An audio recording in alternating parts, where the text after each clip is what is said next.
September 23, 2006. A group of officers stepped back into apartment 28J in East Street, Lewis. It wasn't their first time here. Just one day earlier, they had searched this very apartment.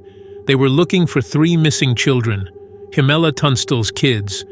They had walked through the rooms, opened closet doors, checked under the beds, and they had found nothing unusual. But now, things were different, because Tiffany Hall was in custody, and this time, she told them exactly where to look. One of the detectives stepped forward, his hands shaking as he reached for the washer door. He pulled it open and froze. Inside, 2 small, lifeless bodies. Then they checked the dryer, and there was another one. Demond, Ivan, Jimella.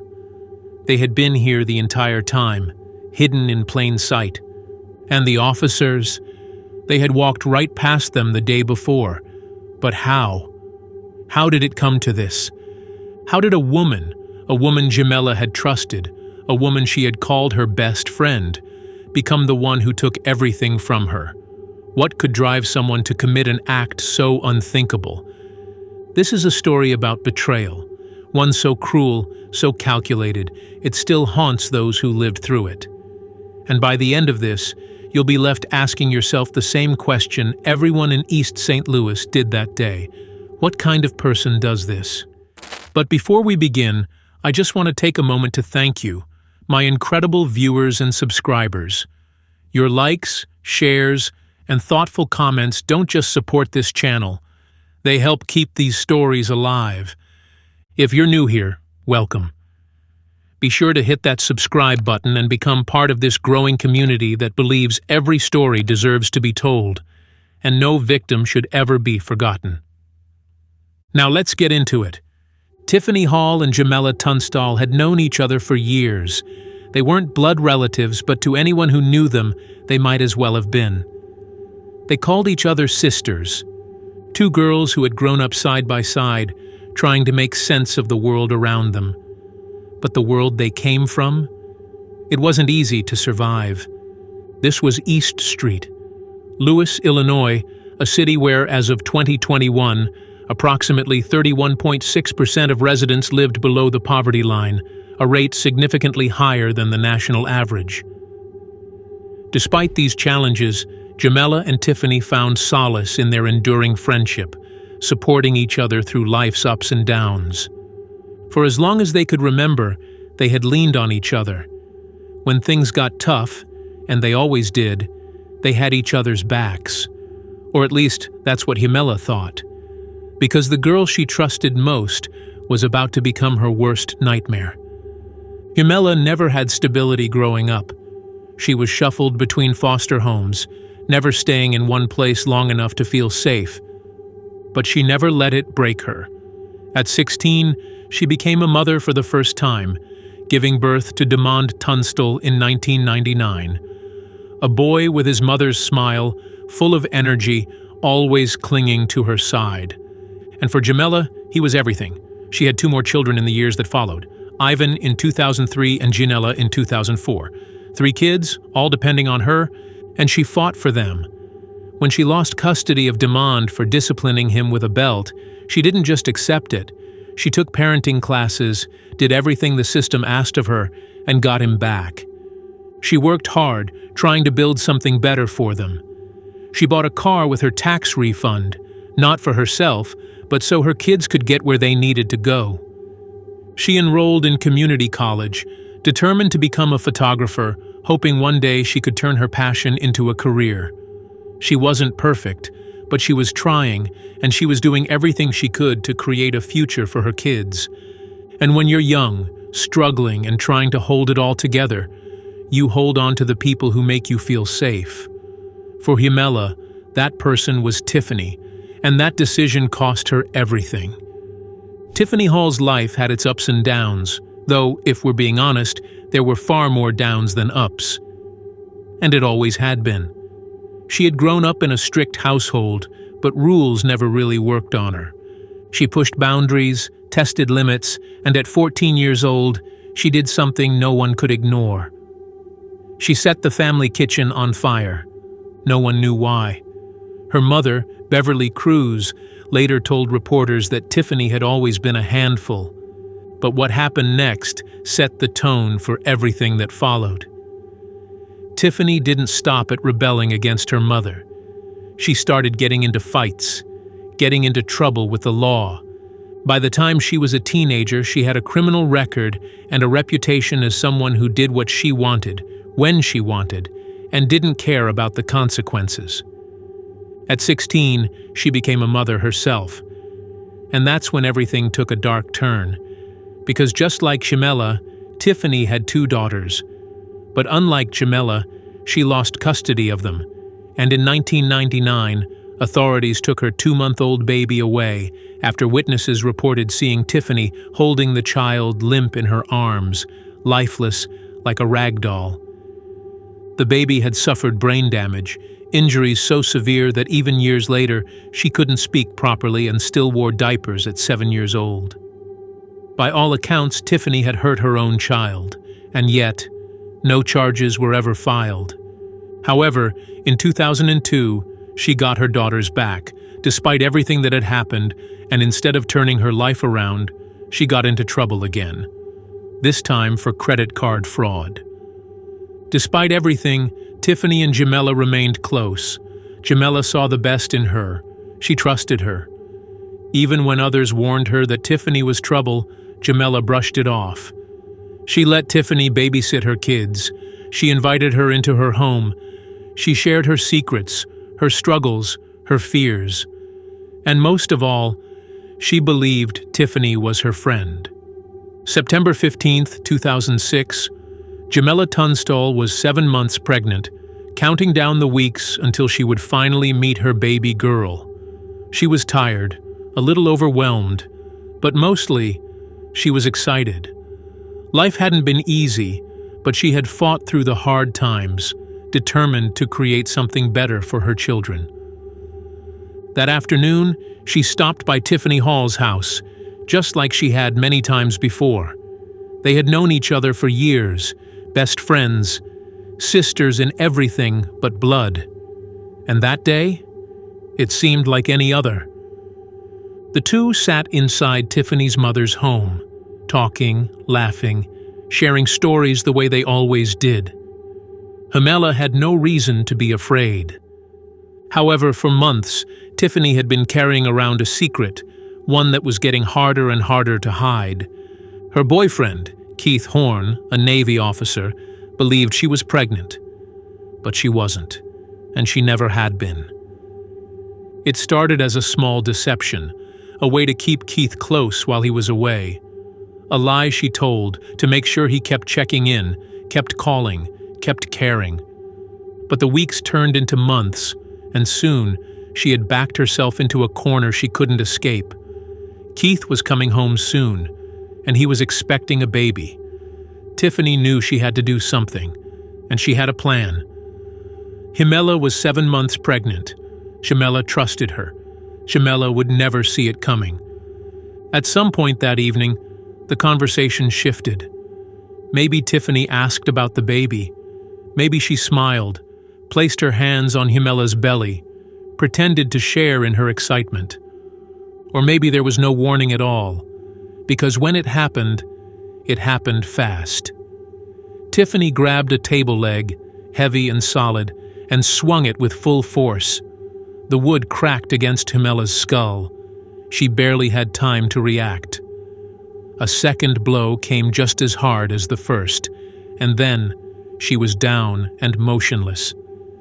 But Tiffany wasn't finished. She dragged Jimella's unconscious body across the floor, her breath coming fast, her mind racing with what she had just done, and she grabbed a roll of duct tape, wrapped it tight around Jimella's wrists and ankles, binding them together. Then she sat back and she waited. Minutes passed.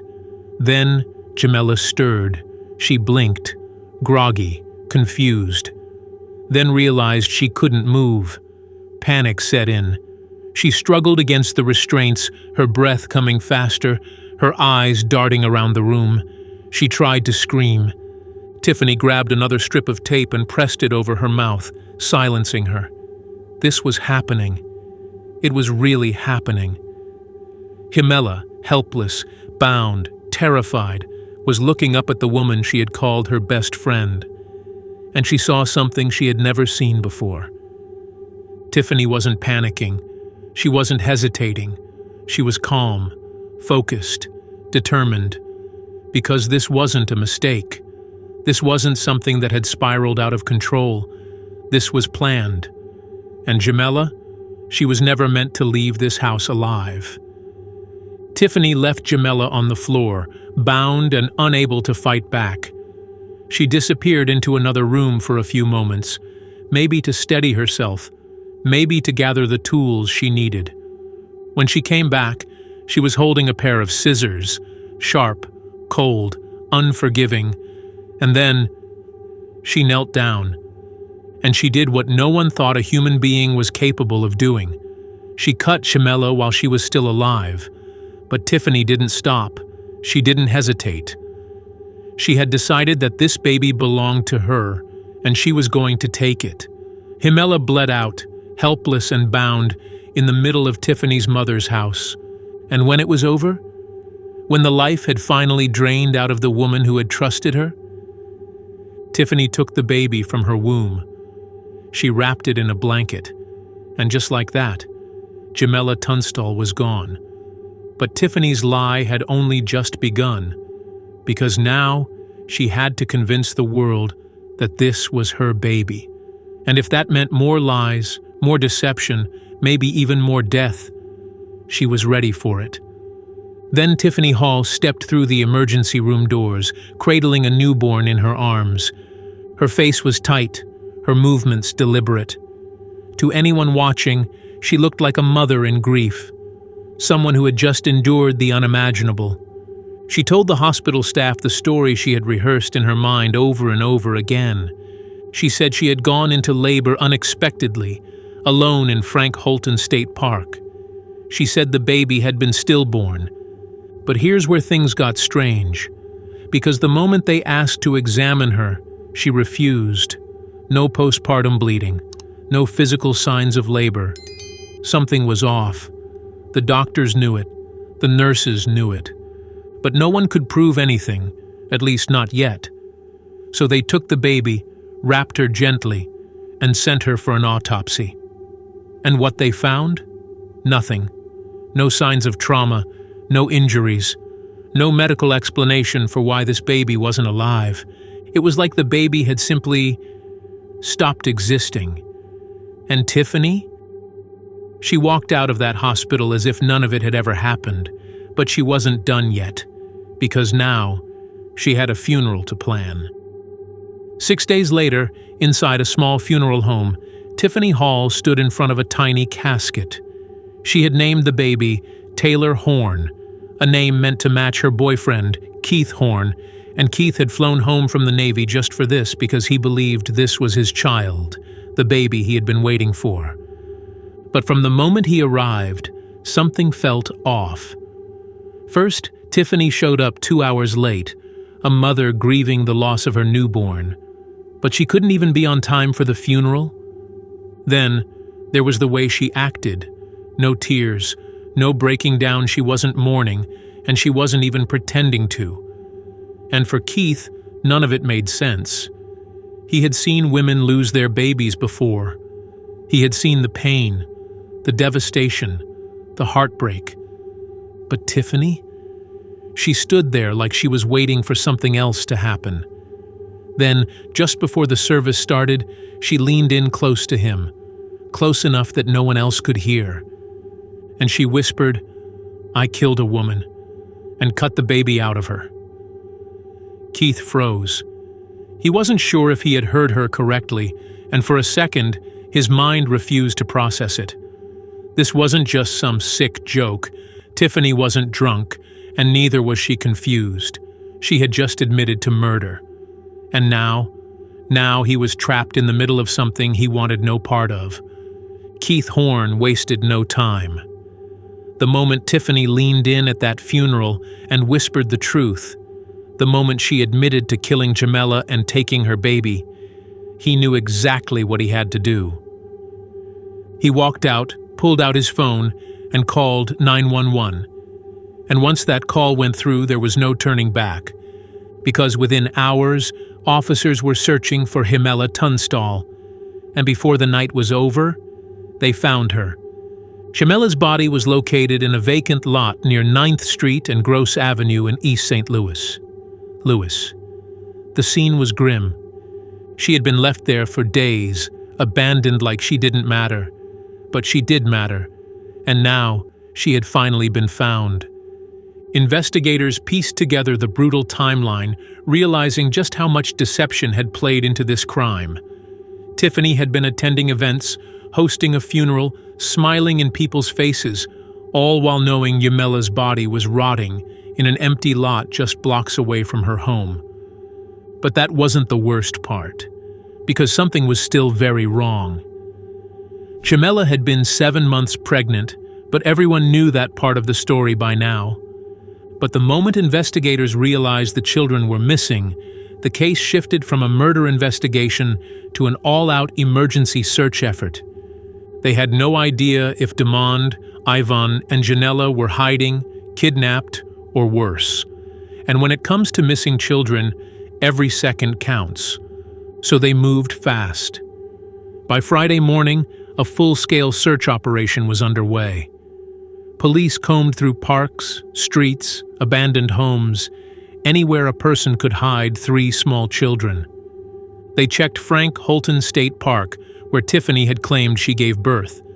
They used cadaver dogs, helicopters, search teams on foot. Everything they had, but nothing, not a single trace. And the more they searched, the more the sickening possibility began to settle in. Maybe the kids weren't missing. Maybe the truth was much, much worse. While police were out searching, Tiffany Hall was inside an interrogation room, sitting across from detectives, cool, emotionless, giving nothing away. She had already been caught in one massive lie.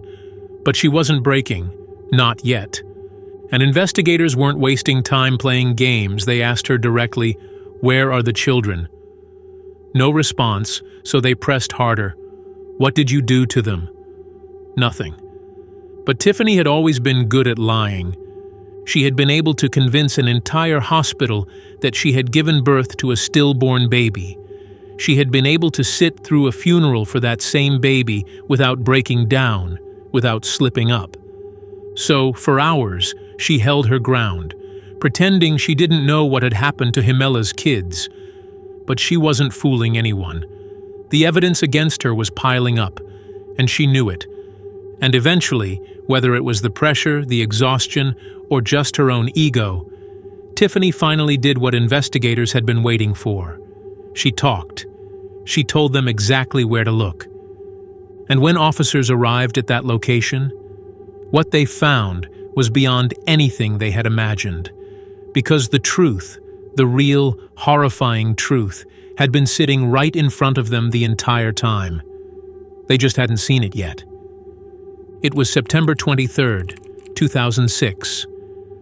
The second time officers stepped into apartment 28J at the John DeShields housing complex, everything felt different. The day before, they had walked through these very rooms, searching for Jimella Tunstall's 3 missing children. They had checked the bedrooms, the closets, even under the beds, but nothing had seemed out of place. Now, standing in the doorway again, they realized they had missed something terrible, something that had been right in front of them the entire time. The moment they crossed the threshold, a putrid smell filled the air. It was thick, suffocating, the kind of stench that clings to the walls and lingers in your throat. One of the officers hesitated, his gut telling him that whatever they were about to find, it wasn't going to be easy to forget. The scent of death was undeniable, and it was coming from the laundry area. An officer stepped forward, his hands steady but his heart pounding. He reached for the washer, lifted the lid, and then stopped. Inside, 2 small bodies were curled together. Ivan, just 2 years old, and Janella, barely 1. Their tiny frames looked impossibly still, and for a long moment, No one said a word. But that wasn't all. Another officer reached for the dryer, pulling the door open with slow, deliberate hands. Inside, they found Demond, the oldest at just 7 years old. 3 innocent lives taken far too soon, hidden in the most unimaginable place. For a moment, the room was silent. Officers had seen tragedy before, but this was something else. It wasn't just the crime itself, but the realization that they had been inside this very apartment just 1 day earlier. They had walked past this washer and dryer, completely unaware of what was inside. The weight of that truth hit hard. The investigation quickly revealed the horrifying sequence of events. Tiffany Hall had not only taken Jimella's life, but had also turned her cruelty toward the children. Reports suggested that she had drugged them with cough syrup, possibly to make them drowsy before she carried out her next act. One by one, she had taken them into the same bathtub where she had killed their mother just days before. One by one, she had held them under the water until they stopped struggling. First Demond, the eldest, the one who might have understood the most. Then Ivan, just a toddler, innocent and unaware. Finally, baby Jimella, who had barely even begun to experience life. When it was over, Tiffany wrapped their small bodies and placed them inside the washer and dryer. Then, she walked out of that apartment as if nothing had happened. The discovery sent shock waves through the entire community. News spread quickly, and soon the people of East St. Louis were in disbelief. People had known tragedy before, but this was beyond comprehension. The sheer coldness of it all, the deception, the cruelty, the complete lack of remorse, left even the most seasoned officers shaken. But the case was far from over. Now, the legal battle was about to begin. Tiffany Hall had committed one of the most horrific crimes imaginable, but what came next would prove that she wasn't done fighting. She had stolen lives, broken families, and shattered an entire city. But now, she was about to face the consequences. And yet, even in a courtroom, she would find a way to manipulate the system one last time. Tiffany was charged with 5 counts of first-degree murder, and the evidence against her was overwhelming. The police had her confession, they had the crime scene, and they had the bodies she had tried so hard to hide. There was no question of what she had done, but Tiffany had one final trick up her sleeve. She pleaded not guilty, claiming mental illness. Her defense attorneys argued that Tiffany was not in her right mind at the time of the murders. Psychological evaluations painted a disturbing picture. Schizophrenia, post-traumatic stress disorder, and a range of other psychotic disorders. Her IQ was in the mid-70s, a level that some experts argued bordered on intellectual disability. The defense wanted the court to see Tiffany as a woman struggling with mental health issues, rather than a cold-blooded killer who had planned and executed a series of murders with chilling precision. But the prosecution wasn't buying it. They laid out the facts clearly. Tiffany had been careful, calculated, and fully aware of what she was doing. She had faked a pregnancy for months, lured Jimella into a trap, cut her baby from her womb, and then attended a funeral pretending to grieve. And just days after that, she had taken Jimella's children one by one and drowned them, leaving their bodies hidden in a place she thought no one would check. This wasn't the act of someone who lost control in a moment of insanity. This was planned, and for that, the state of Illinois was ready to seek the ultimate punishment, the death penalty. Tiffany had been in control for so long, but now the walls were closing in. She knew she couldn't talk her way out of this one. She had only 2 options: face execution or take a deal. On June 10, 2008, Tiffany changed her plea to guilty in exchange for life in prison without the possibility of parole. The deal spared her from a lethal injection, but it didn't spare her from the consequences of what she had done. Tiffany Hall had escaped the death penalty, but she hadn't escaped justice. She had been sentenced to life in prison without parole, locked away at Logan Correctional Center in Illinois. For most people, that would have been the end of the story. But for Tiffany, it was just another challenge to manipulate. She had spent her life bending the truth, deceiving those around her, making people believe her lies. And now, she was about to try it one last time, this time against the justice system itself. The appeals process started in 2012, just a few years after her conviction.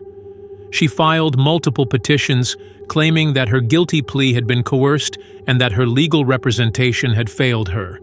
She argued that she hadn't been given a fair chance to prove her innocence, despite the overwhelming evidence against her. But the courts weren't buying it. One by one, her appeals were denied. For years, she kept trying. She pushed for new attorneys, new hearings, new evaluations. It seemed like she refused to accept that she was never going to leave prison. Then, in 2020, something changed. Against all odds, Tiffany won an appeal for post-conviction relief. This meant she had another chance, another shot at challenging the very conviction that had sealed her fate. It didn't guarantee her freedom, but it was a crack in the system, an opportunity she could exploit. However, legal battles aren't easy, and time wasn't on her side. The courts continued to review, delay, and ultimately shut down her attempts at a retrial. And as of today, Tiffany Hall remains exactly where she belongs, behind bars at Logan Correctional Center. She had fought for a way out. She had tried every possible route. But in the end, the system held firm, and justice remained intact. This wasn't just a murder case. This was the ultimate betrayal, one that left an entire city shaken, one that destroyed families, one that made people question how well they really knew the ones closest to them. Tiffany Hall was supposed to be Jimella's best friend, someone she trusted, someone she let into her home, someone she believed would never hurt her. Instead, that trust was used against her in the worst way possible. And now, even after everything, after the evidence, after the conviction, after the years behind bars, Tiffany Hall is still fighting for a second chance. But does she deserve one? That's the question. Should she be allowed another appeal, another shot at freedom? Or should this case remain closed forever? If you found this deep dive compelling and want to explore more cases like this, be sure to like this video and subscribe to our channel. Thank you for watching, and we'll see you in the next investigation.